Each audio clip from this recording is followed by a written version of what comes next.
A nagy ausztrál horgászkaland egy újabb helyszínen folytatódik. A háttérben látható csodálatos Eppalock víztározóra az Ausztrál Finomszelékes Horgászszövetség alapító tagjai hívtak meg, a túra további részében ők lesznek a segítőim. Már meg sem lepődtem azon, amikor reggel azt mondták, hogy egy közeli, ez idézőjelbe teendő, helyszínre fogunk elutazni, amely röpke 110 km-re van Melbourne-től. Csodálatos út vezetett ide, és amikor megláttam ezt a víztározót, azonnal beleszerettem, hiszen a tükörsima vizen jól láthatóan mindenhol halfordulások voltak.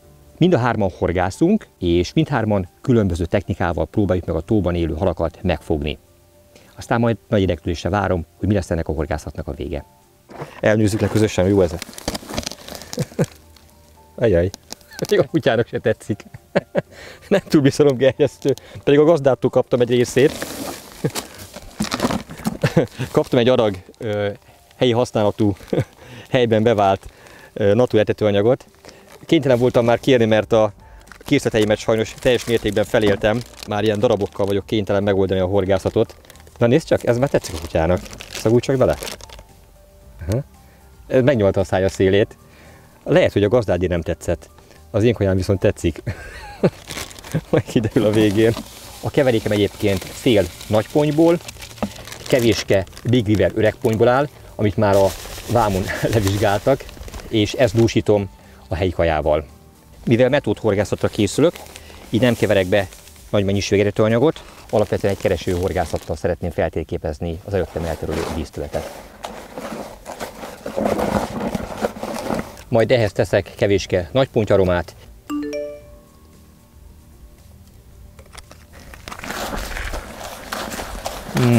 ennek viszont nagyon kellemes illata van, ennek a nagyponttyromának, ezt imádom. Remélem, hogy a tóban élő pontyok is kedvelni fogják ezt.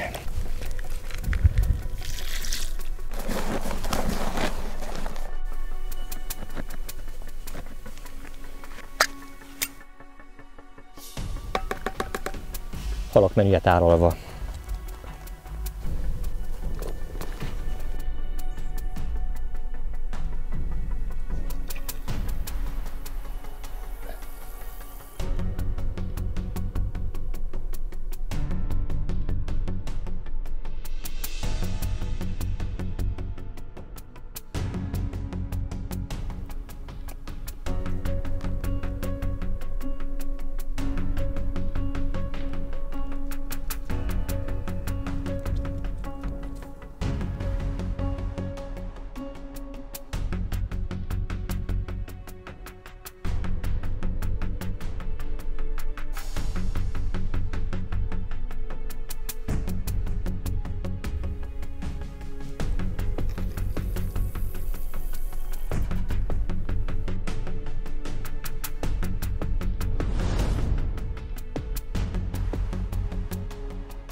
Az első dobás, és mindjárt egy kutyával párosított ponty lett a végeredmény.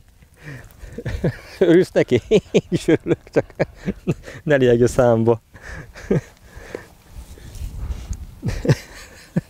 Szóval, íme az első dobás eredménye, a Method Feeder végszerelékkel. A csalit kitaláljátok? Szerintem igen. Fló oldódó lebegő édes ananász pelet volt, de ez a fárasztás során elmaradt. Íme az első halacska.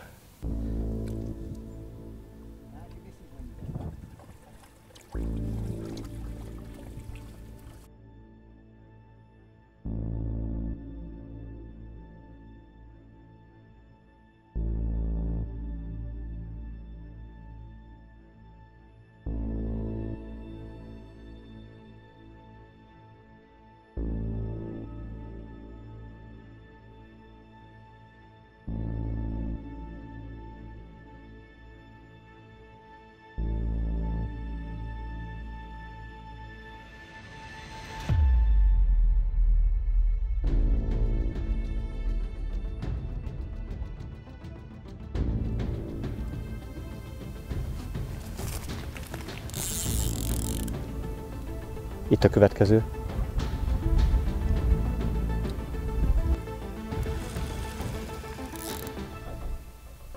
A csali most már mind a kettő végszeréken azonos, viszont érdekes módon valamiért a metódféle végszeréket húzta el előbb ismét. Ez egy kisebb méretű, de ez is egy szép hal.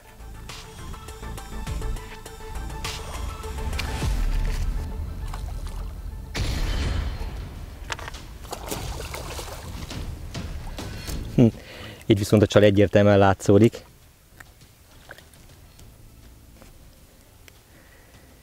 Apád, anyád, ide küldjed. Jól látható, hogy a kosár alsó részén maradt egy kis etetőanyag, de ez szándékos, tehát annak örülök, amikor úgy húzom ki, hogy a bordák alsó részén még találok egy kis kaját, mert az azt jelenti, hogy van az etetésnek koncentrált középpontja, amely a legmélyebb vízben is a kosár közelébe tudom húzni a halakat, illetve a később érkező halaknak is maradott finom csábító falat. Ahol horgászok, pedig nem dobok nagy távolságra, olyan 7-8 méternek érzem a víz mélységét. Már is megmutatom, hogy hogyan töltöm meg a kosarat. Elsőként a csalit nem helyezem bele a töltőszerszámba. Jól látható, hogy ezt a gumis töltőszerszámot színültig töltöttem etetőanyaggal, ebbe belenyomom a kosarat. A csali még mindig szabadon van. Ilyenkor szoktam aromát rátenni, és most ott eszembe, hogy milyen jó, hogy elhoztam otthonról a Triplex Blendex szírumot. Csinálok neki egy kis aromaágyat, hogy ne folyjon le róla. Így szépen. Majd jön a töltőszerszám, és most helyezem bele a csalit. A csali az előző hal kivétel után még mindig hibátlan. Egy kicsit megoldódott, de egy halhoz még pont jó lesz. Erre töltök újra rétegetett anyagot, de már nem színülték a kosarat, és belenyomom a már egyszer megtöltött kosarat. De ezt már nem nyomom meg olyan erősen, mint az első alkalommal, mert azt szeretném, hogy a kosár felső részén található második rétegetett anyag az a vízbeérkezés után szinte lerobbanjon a kosárról, és mielőbb kifejtse a csalogató hatását. És persze ezáltal a csali is előbb szabaddá válik, ami a gyors kapások elérése érdekében létfontosságú.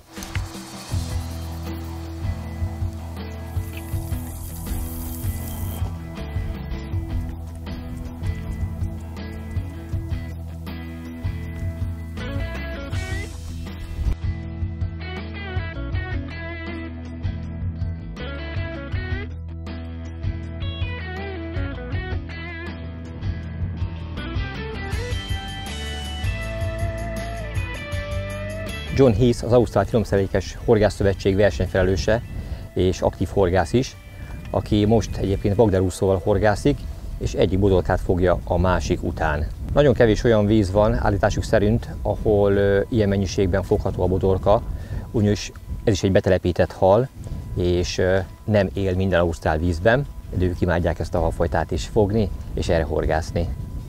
Ami még érdekes lehet, hogy milyen csalival horgászik, ez nem más, mint csontrukac, bele van keverve az etetőanyagba. Hát mondjuk elég gyenge minőségű a mi otthon megvásárolható csalizó csontrukacainkhoz képest, de ezt is horror áron árusítják itt néhány ausztrál boltban, és természetesen nem az édesvízi horgászoknak árusítják ezt, hanem a tengeri horgászathoz. Ott fogható vele néhány érdekes tengeri halfajta, amelynek a horgászatához szintén úszót használnak.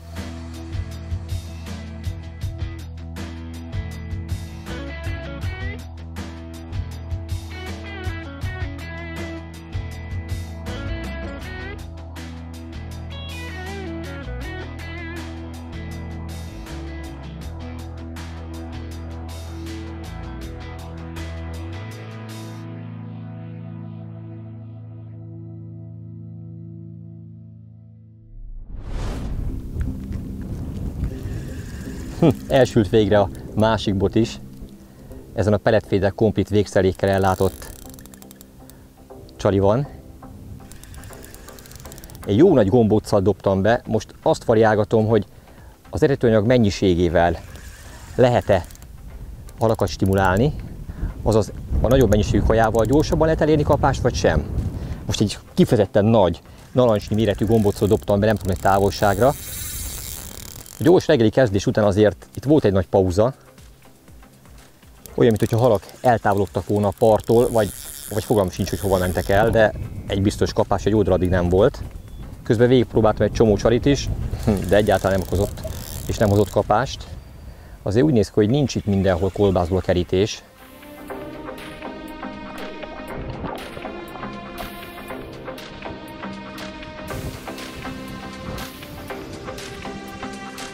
Azért látszódik, hogy a nagy gombóc még nem oldódott ki teljes mértékben, de lehet, hogy pont így a jó. Nem nagy, de legalább aranyos kicsi.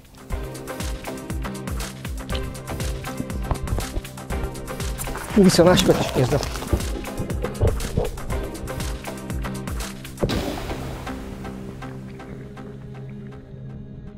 Ahogy az előző kis pontyot elengedtem, ennek a botnak hátat fordítottam, visszanézek, mit látok, karikában a bot.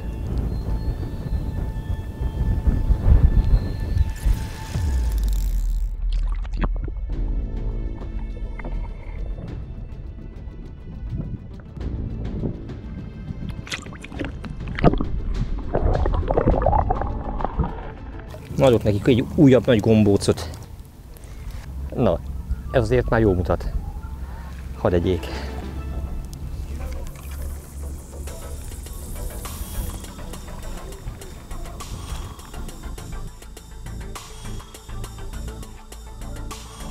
Hát még ilyet, ide jöttek közvetlenül mellém. Nem tudom, milyen madarak ezek, de azt látom, hogy eléggé szelidek. Röptében elkapta. Még ilyet hallod. Hopp, az is elkapta. Kivesz a kezemből is fajom. Pedig biztos, hogy nem gyumintott madár. Imádják a szendvicset. Ez jön a haverja is. Ez szinte hihetetlen, hogy itt milyen közel van a természet. Néhány napja még egy nagy iguánát etettünk, most pedig ezeket a gyönyörű madarakat.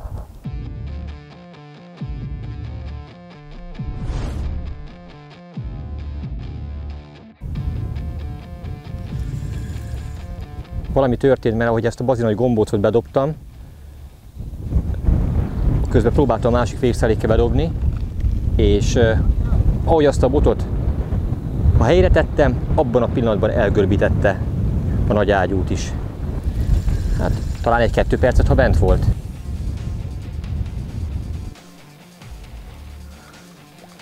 Ó, szép ez.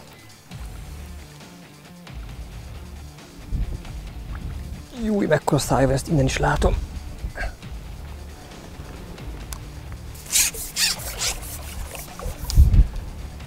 Fú, ez már nem csúnya.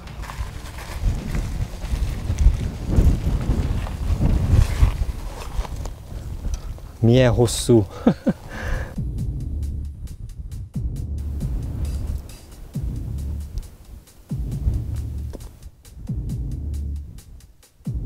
Igazi vadharcos. A mai nap eddig legnagyobb pontja.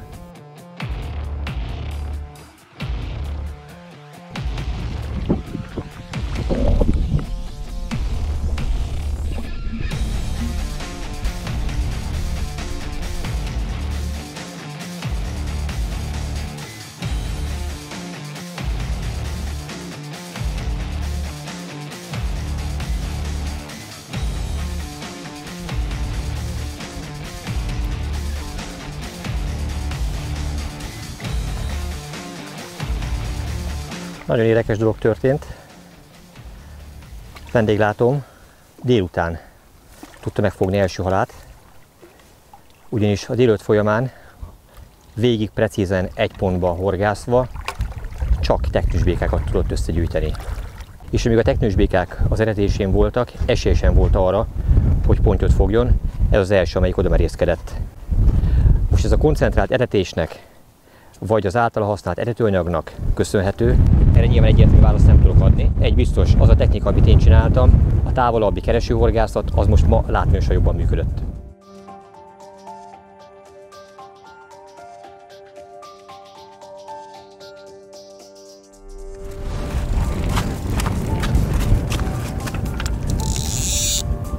Ez igen.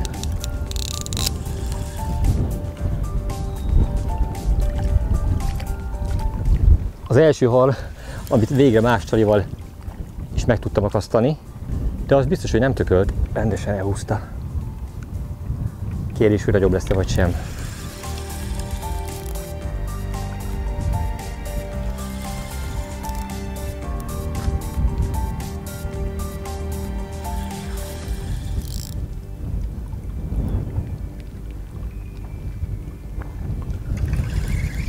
rossz méret, de nem nagyobb, mint az eddigi nagyobb bocskák.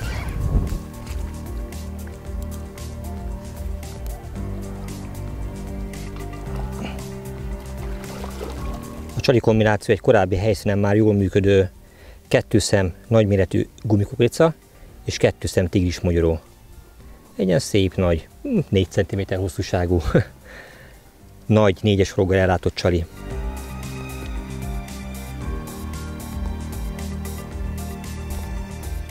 Milyen nagy szájpereme van minden halnak, és a méretéhez képest föltűnően nagy is. Valószínűleg egyébként nagyon kemény, kavicsos az ajzat, és ugye ahhoz edződtek hozzá a halak, illetve a szájuk is. Véletlenül pont olyan, mint amit van körülöttünk.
I like fishing for roach and they've all swum away.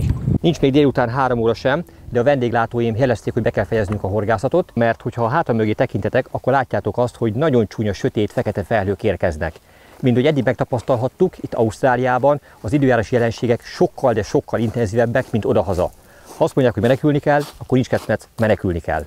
Összepakoltam, és már csak egy dolgom van, beszállni az autóba, de amiért baromi boldog vagyok, egy újabb gyönyörű nagy ausztrál víz meghódítva, a magyar technikával, szép pontyok kifogva. Irány a következő helyszín.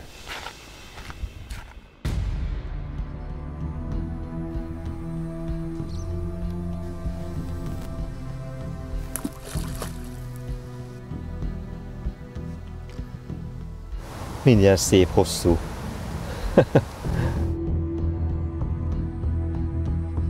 Láttad, hogy a ponty megugrott vele? Ez a becsapódás után körülbelül 3 másodpercen belül kapta el. Na hát ilyen egy intenzív, gyors horgászat. Ennyi volt.